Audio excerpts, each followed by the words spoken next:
사랑하는 여러분, 사복음서에 등장하는 예수님의 행적들, 이제 공생애를 통해 펼쳐 보이신 역사들이 많고 많지만 특히 중점을 둬 행하신 것들이 있어요. 천국 복음을 전파하시고 병자를 고치시고 귀신을 내쫓는 역사였습니다. 주님뿐만 아니라 12제자에 이어 70 제자들을 파송하실 때도 병을 고치고 귀신 쫓는 능력을 주셔서 보냈어요. 제자들은 귀신들이 그 능력 앞에 항복하더라고 잔뜩 흥분하기도 했습니다. 이와 같이 마귀 귀신을 물리치는 것은 그리스도인들에게 있어 초미의 관심사였고, 동서양을 막론하고 테마, 축사를 소재로 하는 오컬트는 굉장히 인기 있는 주제였어요. 선풍적인 인기를 끌었던 영화 엑소시스트나 검은 사제들, 최근에 나온 파묘 이런 영화들도 전부 테마를 소재로 하고 있죠. 소설 중에서는 테마록이 무척 유명합니다. 선과 악, 정의와 불의의 구분이 아리까리한 현실과는 달리 귀신을 물리치고 마귀와 싸우는 것은 확실한 정의이기에 명분도 너무나 멋져요. 그리고 빙의 되어서 괴롭힘 당하는 사람을 구한다는 실무적인 의로움 또한 더할 것 없이 귀합니다. 그렇기에 동양이든 서양이든 귀신을 쫓는다 그러면 상당한 관심을 받게 돼요. 그리고 교회에서도 축사 사역을 하는 분들이 매우 주목을 받는 게 현실이잖아요. 오늘 본문에서도 귀신 들린 아이를 예수님께서 고쳐주시고 귀신을 내쫓으시는 퇴마의 장면이 나오는데, 다른 오컬트에서는 매우 거창하고 신비롭게 설명되는 귀신 쫓는 비법이 의외로 매우 심플합니다. 기도 외에는 없다는 거예요. 킹제임스 성경에서는 기도와 금식이라고 설명되어 있지만 어쨌든 뭔가 다른 동네에 비하면 성경에서 말하는 테마 비법은 정말 단출합니다. 아니 다른 데서는 귀신을 쫓기 위해서 굿도 하고 구마의식, 엑소시즘이 있잖아요. 아닐발로 기도원을 가도요, 뭔가 비주얼한 테마 비법들이 구사되는데 막 장풍도 쏘고 하잖아요. 왜 성경에서 말하는 귀신 쫓는 비법은 기도와 금식뿐인 걸까요? 이렇게 말하면 물론 우리네 그리스도인들은 만왕의 왕, 만주의 주이시며 모든 천지 만물을 창조하시고 다스리시는 하나님의 능력이 모든 것에 우선하고 능히 마귀를 물리칠 수 있기 때문에 주님께 기도하는 것만으로도 충분하다 라고 알고 계시고 그렇게 대답하실 거예요. 당연히 정답입니다. 그리고 이것은 사실은 결론에 해당합니다. 오늘 제가 설명드릴 것은 이 결론에 봉착하기까지의 과정이에요. 여러 귀신 쫓는 비법에 비해 가장 없어 보이지만 가장 강력한 비법이 기도인 이유가 무엇인지 오늘은 여기에 대해 매우 세밀하게 여러분과 나눠보겠습니다. 그리고 귀신을 쫓기 위해 가장 중요한 결정적 한방이 무엇인지도 함께 알아보겠습니다. 하라는 공부는 안 하고 쓸데없는 것만 들고 팠던 내공이 여기에서 조금은 빛을 발할 것 같은데 제가 학생 시절에 밤을 새워가며 읽던 소설이 퇴마록이었어요. 마귀를 물리치는 퇴마사들의 이야기에 푹 빠져 있으면서 귀신 쫓는 비법들에 대해 연구했던 적이 있었습니다. 일단 우리나라가 동양이니까 동양 무속 기준으로 확인했었는데, 첫 번째는 주문과 진언을 외우는 겁니다. 두 번째는 귀신보다 더 센 상급 신령을 불러서 치성을 올리는 겁니다. 세 번째는 칼을 머리맡에 두거나 칼로 허공에 열십자를 끊는 겁니다.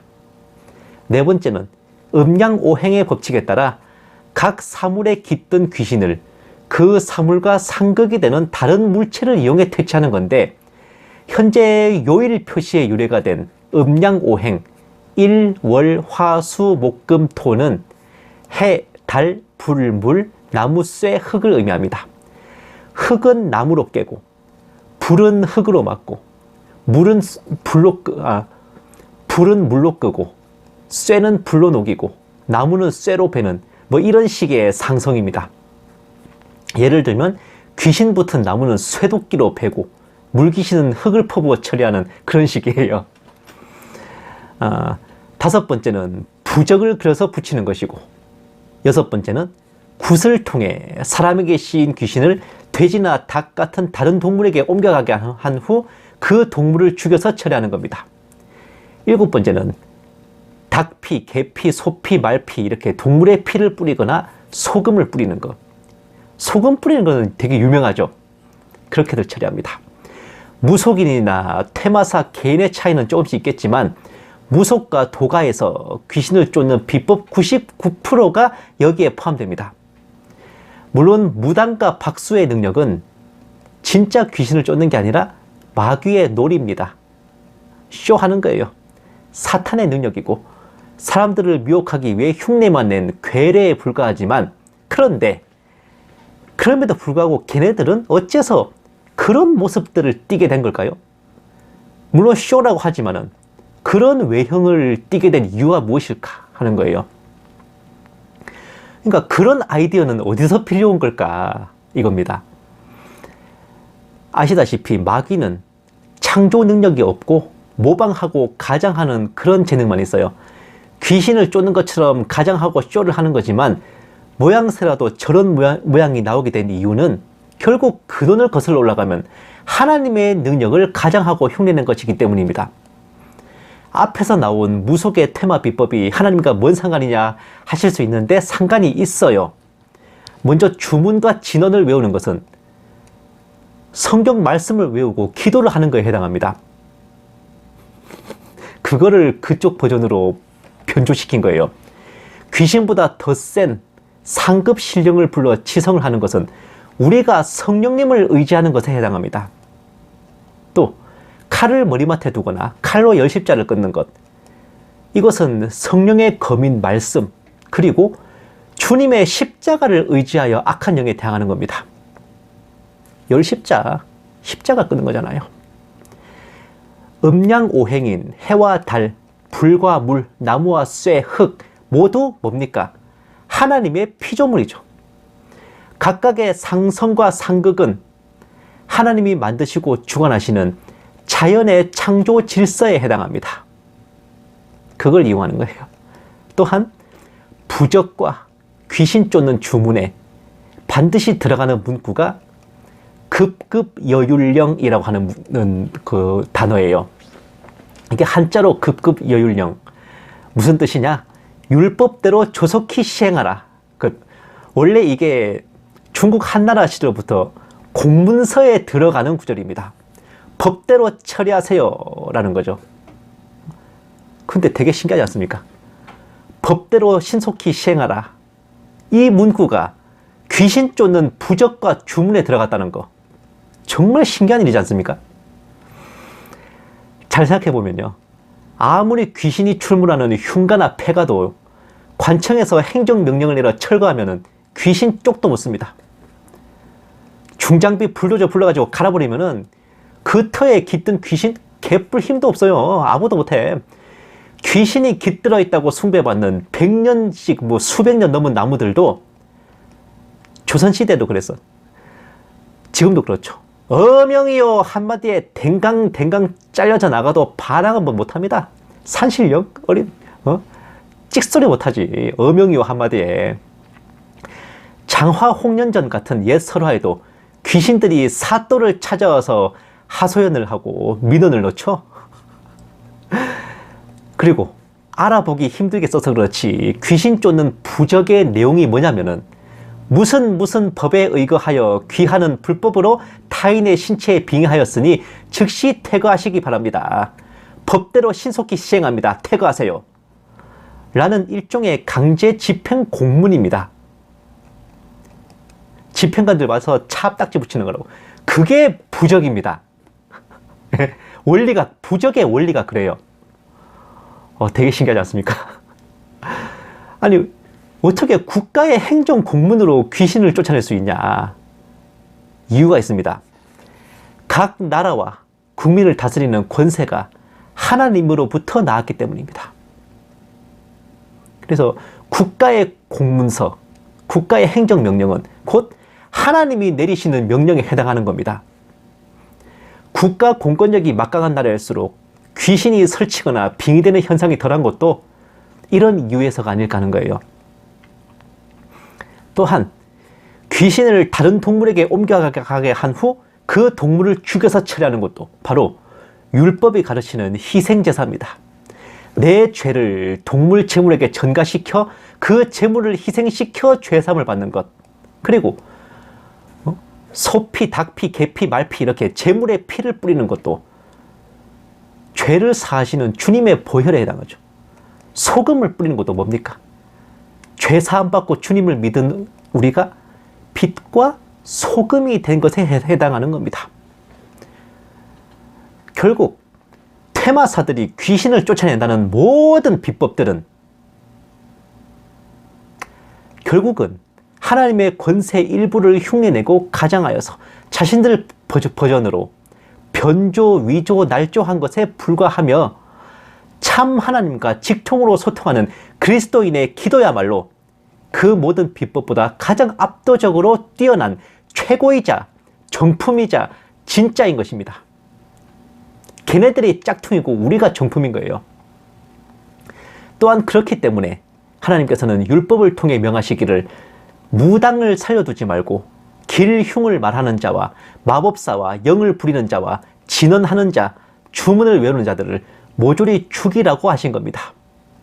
오직 귀신을 쫓아내고 병을 고치는 모든 은사와 권세는 하나님께 있으며 마귀의 앞잡이가 되어 그것을 흉내내고 가장하는 자들은 곧 하나님을 직접 대적하는 자들이기 때문입니다. 그런데 비법을 알아도 내공이 있어야 능력이 발휘되듯 이것도 마찬가지예요. 총이 있어도 총알이 없으면 무의미하듯이 귀신 쫓는 비법이라고 겉모습만 흉내내는 것은 어떤 능력도 발휘할 수 없습니다. 오늘 본문에 보시면 심지어 예수님의 제자들도 아이에게 씌인 귀신을 능히 쫓아내지 못해서요. 사도행전 19장에 보시면요. 사도 바울이 주님의 이름으로 귀신 쫓는 것을 보고 어떤 유대인들이 악귀 들린 자에게 똑같이 흉내내며 퇴마를 시도하다가 바울이 전하는 예수의 이름으로 명하는 어쩌저쩌고 그렇게 막 하다가 오히려 악귀에게 얻어터지는 참사를 당합니다. 내가 예수도 알고 바울도 아는데 니네들은 뭐냐는 조롱과 함께 말이죠. 어떤 예화에는 귀신을 쫓으려고 주기도문을 외웠더니 귀신이 주기도문을 거꾸로 따라 외우면서 놀리더라는 이야기도 있었습니다. 중요한 것은 비법이 아니라 그 비법을 능력 있게 만드는 우리의 믿음이기 때문입니다. 말씀 구절은 귀신을 쫓는 주문이 아닙니다.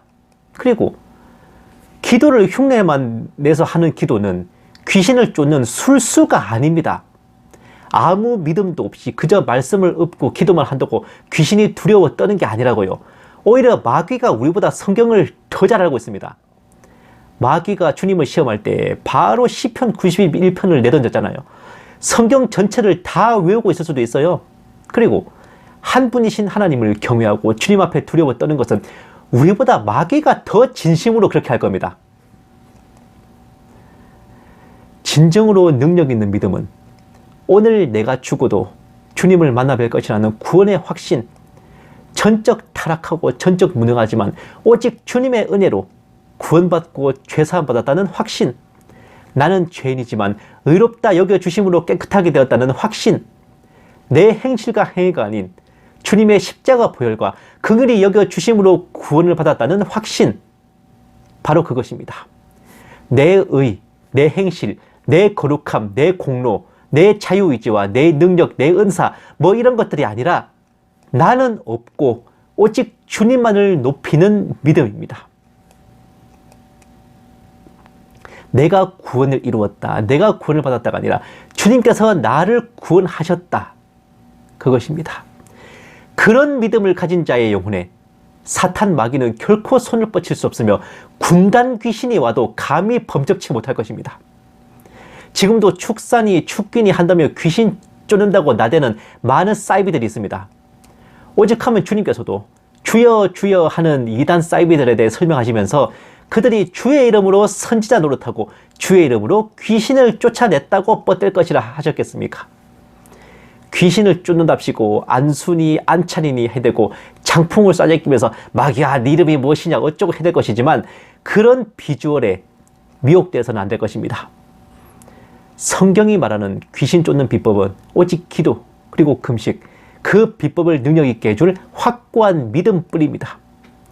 진정으로 구원의 확신을 갖고 성령님과 동행하며 사는 그리스도인들은 귀신 걱정할 필요가 없습니다. 솔직히 말하면 귀신 얘기하는 데서만 귀신 역사가 일어나요.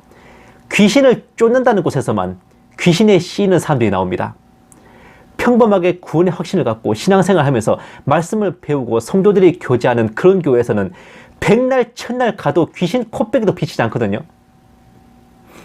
그러니 언제나 우리 안에 성령님으로 충만하기를 늘 구하시고 하나님과 화목하고 주님과 동행하기를 항상 사모하셔서 인간계에서나 영계에서나 백전백승하고 필승불패하는 저와 여러분 모두 다 되시기만을 주님의 이름으로 간절히 축원합니다.